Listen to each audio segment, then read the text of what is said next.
Prabhas fans కు ఓ good news వస్తే వెంటనే ఓ షాకింగ్ న్యూస్ కూడా వినిపిస్తుంది. తాజాగా ఇదే జరిగింది. నిన్నగాక మొన్న మొదలైన హను రాఘవపూడి సినిమా అప్డేట్స్ కూడా వస్తున్నాయి, కానీ రాజా సాబ్ అప్డేట్స్ మాత్రం రావట్లేదు. పైగా ఈ సినిమాపై తాజాగా మరో షాకింగ్ న్యూస్ వినిపిస్తోంది. అదేంటి, దానివల్ల ఫ్యాన్స్ కు వచ్చిన నష్టం ఏంటి? ఎక్స్క్లూజివ్ గా చూద్దాం రండి. బాహుబలి తర్వాత ప్రభాస్తో రెగ్యులర్ సినిమాలు చేయడమే మర్చిపోయారు దర్శకులు. ఆయన డేట్స్ ఇస్తే చాలు భారీ యాక్షన్ సినిమాలు లేదంటే లార్జర్ దెన్ లైఫ్ క్యారెక్టర్లు చేయిస్తూ ఒకప్పటి డార్లింగ్ ను మర్చిపోయేలా చేశారు దర్శకులు. మధ్యలో రాధేశ్యామ్లో లవర్ బాయ్ లా కనిపించినా అందులోనూ భారీగా విజువల్ ఎఫెక్ట్స్ జొప్పించారు దర్శకుడు రాధాకృష్ణ కుమార్. సాహో, ఆదిపురుష్, సలార్, కల్కి ఇలా ఏ సినిమా తీసుకున్నా బడ్జెట్ 100 కోట్లు పక్కా. ఇలాంటి సమయంలో కాస్త రిలీఫ్ కోసం చిన్న సినిమా చేయాలని అనుకున్నారు ప్రభాస్. అలా చేస్తున్నదే మారుతితో రాజాసాబ్. మిగిలిన వాటితో పోల్చినప్పుడు ఇది చిన్న సినిమా అనిపిస్తుందేమో గానీ దీనికోసం కూడా 250 కోట్లు ఖర్చు చేస్తున్నారు పీపుల్ మీడియా ఫ్యాక్టరీ. ప్రతిరోజు పండగే తర్వాత మారుతి తెరకెక్కించిన మంచి రోజులొచ్చాయి, పక్కా కమర్షియల్ ఫ్లాప్ అయ్యాయి. అయినా కూడా ఆయనపై నమ్మకంతో రాజాసాబ్ ఇచ్చారు ప్రభాస్. తనకు ఇచ్చిన ఆఫర్ వాడుకుంటూ ప్రభాస్ ని నెవర్ బిఫోర్ అవతార్లో చూపించబోతున్నారు మారుతి. ఈ మధ్య గ్లిమ్స్ విడుదలైంది. ఇందులో వింటేజ్ డార్లింగ్ కనిపించారు. తాజాగా రాజాసాబ్ పై బాంబు పేల్చారు మేకర్స్.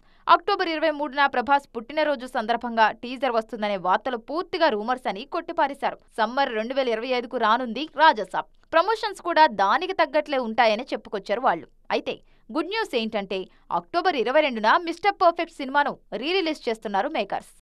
నా పేరు రికార్డుల్లో ఉండడం కాదు, నా పేరు మీదే రికార్డులుంటాయి. మొన్నటి వాల్తేరు వీరయ్యలో చిరంజీవి చెప్పిన డైలాగ్ ఇది. దీనికి తగ్గట్లే ఎన్నో రికార్డులు ఇప్పటికే మెగాస్టార్ పేరు మీదకొచ్చాయి. ఇప్పుడు ఏకంగా గిన్నెస్ రికార్డుల్లోనే చిరు పేరెక్కేసింది. మరి ఏ విషయంలో చిరంజీవి ఈ రికార్డు అందుకున్నారు? చిరు సాధించిన అరుదైన ఘనతపై స్పెషల్ స్టోరీ. 45 ఏళ్ల కింద సరిగ్గా ఇదే రోజు అంటే 1978 సెప్టెంబర్ 22న చిరు నటించిన మొదటి సినిమా ప్రాణం ఖరీదు విడుదలైంది. 4.5 దశాబ్దాలుగా ఇండియన్ సినిమాలో ఓ ప్రత్యేకత పేజీని లిఖించుకున్నారు చిరు. ఈ ప్రయాణంలో ఎన్నో రికార్డులు సొంతం చేసుకున్న చిరంజీవి ఇప్పుడు Guinness record of world records లో చోటు సంపాదించుకున్నారు. చిరంజీవి అంటేనే డాన్సులు, డాన్స్ అంటేనే చిరంజీవి. ఒకప్పుడు పాటలొస్తే థియేటర్స్ నుంచి బయటకు వెళ్లే ప్రేక్షకుల్ని కేవలం పాటల కోసమే థియేటర్కు తీసుకొచ్చే స్థాయికి తెలుగు సినిమాను చేర్చారు చిరు. ఈ డాన్సులే ఇప్పుడు ఆయన్ని గిన్నిస్ బుక్ లో చేర్చాయి.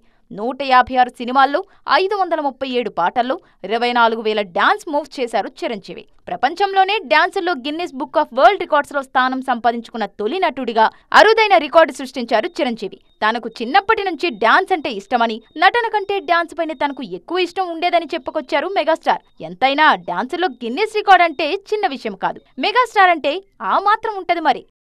దేవర నుంచి మరో ట్రైలర్ వచ్చేసింది. ఈసారి మరింత ఎర్ర సముద్రాన్ని చూపించారు కొరటాల శివ. విడుదలకు సమయం దగ్గర పడుతుంటే ఎక్స్పెక్టేషన్స్ మరింత పెంచే పనిలో నిమగ్నమైపోయారు మేకర్స్. మరి న్యూ ట్రైలర్ ఎలా ఉంది? దేవర రిలీజ్ ట్రైలర్లో ఉన్న విశేషాలేంటి? ఈసారి ట్రైలర్లో ఏమేం చెప్పారు?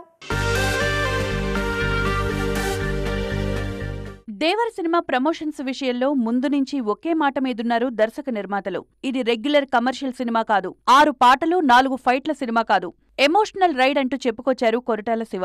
దానికి తగ్గట్లుగానే ఫస్ట్ ట్రైలర్ ఉంది. ఇప్పుడొచ్చిన రిలీజ్ ట్రైలర్లోనూ మేజర్గా ఎమోషన్సే హైలైట్ చేశారు. ఫస్ట్ ట్రైలర్లో ఎక్కువగా టెక్నికల్ విషయాలపై ఫోకస్ చేశారు దర్శకుడు. ఆర్ట్ వర్క్ తో పాటు విజువల్ ఎఫెక్ట్స్ కూడా హైలైట్ చేశారు. కానీ రెండో ట్రైలర్ మాత్రం పూర్తిగా యాక్షన్ ప్లస్ ఎమోషనల్ గా వెళ్లిపోయింది. ఈసారి అనిరుద్ కూడా గట్టిగా డ్యూటీ ఎక్కాడంటూ ఫ్యాన్స్ పండగ చేసుకుంటున్నారు. రిలీజ్ ట్రైలర్లో రికార్డింగ్ అదిరిపోయింది. రిలీజ్ ట్రైలర్లో అన్ని పాత్రలను పరిచయం చేశారు దర్శకుడు కొరటాల శివ. ముఖ్యంగా తారక్తో పాటు కీలకంగా ఉండే శ్రీకాంత్, సైఫ్ అలీ ఖాన్, మిగిలిన క్యారెక్టర్స్ ను కూడా చూపించారు. సెప్టెంబర్ 27న ఈ సినిమా రిలీజ్ కానుంది. ఈ ట్రైలర్ చూశాక అభిమానులకు పూనకాలు ఖాయమని అర్థమవుతుంది. మరి చూడాలిక తారక్ మాస్ జాతర ఎలా ఉండబోతుందో. కుర్రాళ్ళోయ్ కుర్రాళ్ళు, ఇండస్ట్రీలో కొత్త ఫార్ములా ఇది. యూత్ఫుల్ కంటెంట్ కి మళ్ళీ ఊపొచ్చినట్లే కనిపిస్తుంది సీన్ చూస్తుంటే. ఇప్పుడు ఈ మధ్య సినిమాలన్నీ ఈ రూట్లో వచ్చినవే. రాబోయే సినిమాలది కూడా ఇదే దారి. ఇంతకీ ఏంటా యూత్ఫుల్ మూవీస్? అందులో ఉన్న యూత్ ఎవరు? మ్యాటర్ బాగుండాలి కానీ బాక్సాఫీస్ దగ్గర కొత్త వాళ్లతో కూడా మెంటల్ ఎక్కించచ్చు అని చాలా సినిమాలు ప్రూవ్ చేశాయి. అందులో మ్యాడ్ కూడా ఒకటి. ఇప్పుడు దీనికి సీక్వెల్ కూడా వస్తుంది. త్వరలోనే మ్యాడ్ 2 రిలీజ్ కానుంది. ఇక ఇదే దారిలో వచ్చిన కమిటీ కుర్రోళ్లు కలెక్షన్లు కుమ్మేసింది. నిహారిక కొణిదెల నిర్మించిన ఈ చిత్రంతో 20 మంది కొత్త వాళ్లు పరిచయం అయ్యారు.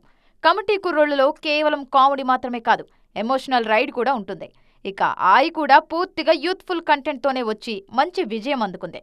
పైగా గీతా ఆర్ట్స్ 2 నుంచి వచ్చిన సినిమా ఇది. మత్తు వదలరా 2లోనూ యూత్ఫుల్ కంటెంట్ బాగానే ఉంటుంది. ఇది కూడా సూపర్ హిట్ అయింది. తాజాగా మ్యాట్ 2తో మరోసారి పిచ్చెక్కించడానికి వచ్చేస్తున్నారు నార్నే నితిన్ అండ్ టీమ్. కళ్యాణ్ శంకర్ తెరకెక్కిస్తున్న ఈ చిత్రం త్వరలోనే విడుదల కానుంది.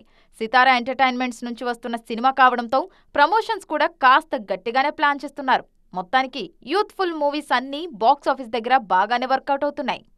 సినిమాలు చేయనప్పుడు ఎంత పెద్ద స్టార్ హీరోయిన్ అయినా కూడా ఆడియన్స్ మర్చిపోతారు. ఎప్పుడూ కనిపిస్తూ ఉంటేనే ఇండస్ట్రీ కూడా గుర్తుపెట్టుకుంటుంది. అందుకే ఇద్దరు స్టార్ హీరోయిన్లు సినిమాల్లో గ్యాప్ వచ్చేసరికి తమను తాము ఫోటోషూట్స్తో గుర్తు చేస్తున్నారు ఇప్పుడు. పైగా ఆ ఇద్దరు పాన్ ఇండియన్ హీరోయిన్లే. మరి వాళ్ళెవరు?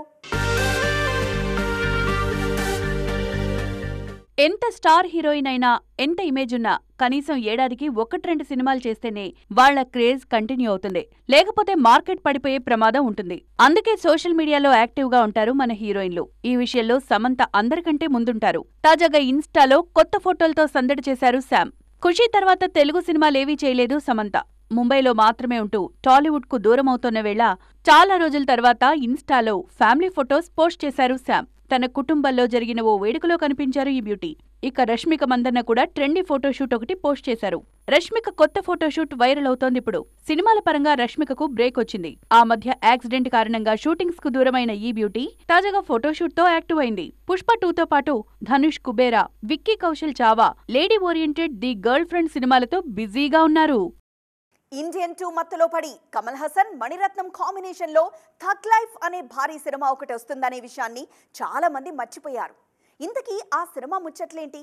షూటింగ్ పరిస్థితి ఏంటి? థగ్ లైఫ్ ఎప్పుడు విడుదల కానుంది? 37 ఏళ్ల తర్వాత రిపీట్ అవుతున్న ఈ కాంబో విశేషాలేంటి?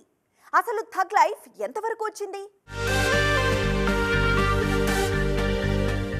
జరిగిందేదో జరిగిపోయింది, అక్కడే ఆగిపోతే ఎలా? జరగాల్సింది చూడాలి కదా అంటున్నారు కమల్ హాసన్. భారతీయుడు 2తో ఏదో మ్యాజిక్ చేయాలనుకున్నారు కమల్. కానీ అది వర్కౌట్ కాలేదు. అందుకే ఆ గాయానికి మందు త్వరగానే కనుక్కునే పనిలో పడ్డారీయన. మణిరత్నంతో కమిట్ అయిన థగ్ లైఫ్ పై ఫోకస్ చేశారు లోకనాయకుడు. కమల్ హాసన్ మణిరత్నం అంటే వెంటనే గుర్తుకొచ్చే సినిమా నాయకుడు. 1987లో వచ్చిన ఈ చిత్రం world all time top 100 movies లో చోటు దక్కించుకుంది. అలాంటి క్లాసిక్ కాంబో 37 ఏళ్ల తర్వాత రిపీట్ అవుతుంది. దానికి తోడు పొన్నియిన్ సెల్వన్తో మణిరత్నం కూడా ఫామ్ లోకొచ్చారు. ఎలాంటి సందడి లేకుండా థగ్ లైఫ్ షూటింగ్ పూర్తి చేశారు మణిరత్నం. భారతీయుడు 2 కారణంగా ఇన్ని రోజులు థగ్ లైఫ్ పై పెద్దగా ఫోకస్ చేయలేదు కమల్. కానీ ఆ సినిమా ఫ్లాప్ అవడంతో మణిరత్నం ప్రాజెక్ట్ పై ఆసక్తి పెరిగింది. థగ్ లైఫ్ లో తన పాత్రకు డబ్బింగ్ పూర్తి చేశారు కమల్ హాసన్. ఈ సినిమాను ఇండియన్ 3 కంటే ముందే విడుదల చేయనున్నారు మేకర్స్. మొత్తానికి కమల్ హాసన్ మామూలు స్పీడ్ మీద లేరు. ఇది ఈరోజు ఈటీ ఎక్స్క్లూజివ్. మరిన్ని ఎక్స్క్లూజివ్ స్టోరీస్తో మరోసారి కలుద్దాం. అప్పటి వరకు చూస్తూనే ఉండండి టీవీ 9.